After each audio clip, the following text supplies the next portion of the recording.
Good evening, everybody. I'm Thad Van Winkle, and today I'm going to be talking about a serious issue right here in Ohio, the pollution that's choking the Ohio River Basin. If you've ever thought about fishing in the Ohio River, you might have heard some fish aren't safe to eat, and that's because of toxic chemicals, and that's a real problem for certain communities.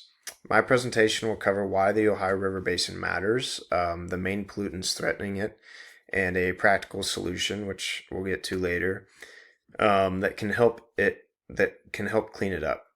This isn't just about water; it's about health, wildlife, and our economy. So let's get started. Um, so first off, the Ohio River Basin is massive, covering multiple states and supporting millions with drinking water, recreation, and wildlife. It's a lifeline for Ohio. So think of the businesses relying on clean water, the parks where people boat, or the ecosystems hosting fish and birds and other wildlife. But it's one of America's most polluted watersheds. So for years, industrial discharges from factories and runoff from farms have dumped toxins into the river. In Ohio, we've seen industrial accidents like chemical spills, like the one in 2023 in East Palestine, amongst others. But these have raised alarms about drinking water safety. While dilution often lowers immediate risks, the steady flow of contaminants builds up over time, threatening everything the basin supports. So, this pollution isn't just a distant issue, it affects our communities from water bills to fishing restrictions, and we need to address it now. So, we're going to move on to some of the key contaminants and what's polluting the river. Here we can see not very clean water. Um, so let's break down some of the main pollutants. First is polychlorinated biphenyls, or PCBs, make it easier. But these come from old industrial sites. Um, they settle in river sediments and they get into fish, making them unsafe to eat. Research links PCBs to health risks like cancer, which is why fish consumption advisories are very common along the Ohio River. Um, Second, mercury, often from power plant emissions, they accumulate in fish tissue. Eating these fish can cause neurological problems, especially for kids or for pregnant women. And third are PFAs, or forever chemicals. These are emerging contaminants from industrial sources. They're in the river water and they're linked to serious issues like liver damage. And finally, my opinion, one of the biggest of them all is agricultural runoff. Nutrients like phosphorus and nitrogen, they cause harmful algal blooms and excuse me. These blooms, seen in places, for example, a big one is like Lake Erie. They make water unsafe for drinking or swimming, and they harm a lot of the aquatic life. So each of these pollutants adds to the basin's challenges, hitting health, recreation, and local economies. And here we can see, again, not very clean water. Yeah, and here these all are for you. And so let's get into some possible solutions. So, how do we fix this? Constructed wetlands are a proven cost effective answer, in my opinion. These are engineered systems that use plants, soil, and microbes to filter pollutants from water. They work by trapping nutrients, sediments, and even metals, and they clean the water naturally. So, for example, studies have shown wetlands can remove significant amounts of nitrogen and phosphorus, reducing algal blooms. They also help with metals like mercury and can break down some chemicals.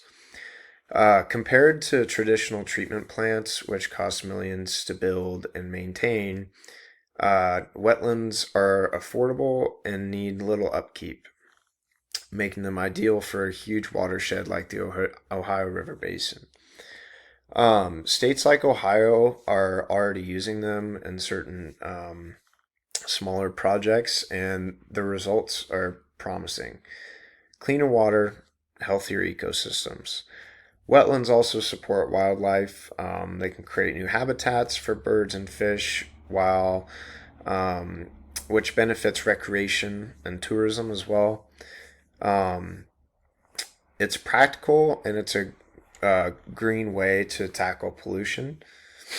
And so here you can kind of see a visual layout of what this looks like. It's not too crazy. You have the inlet and the outlet, and you have gravel acting as a filter of some sort, and then certain plants that are planted amongst the wetlands kind of act as these filters that we've talked about. So we can't ignore this problem really any longer. The Ohio River Basin's pollution threatens our health, wildlife, and economies. But we have the tools to fight back. So I think constructed wetlands are a clear step forward.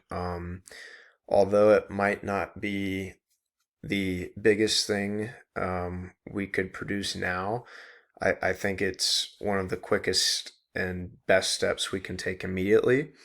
I encourage everyone to support these projects, whether it's backing Ohio's wetland initiatives, joining certain cleanups, or just spreading awareness about it.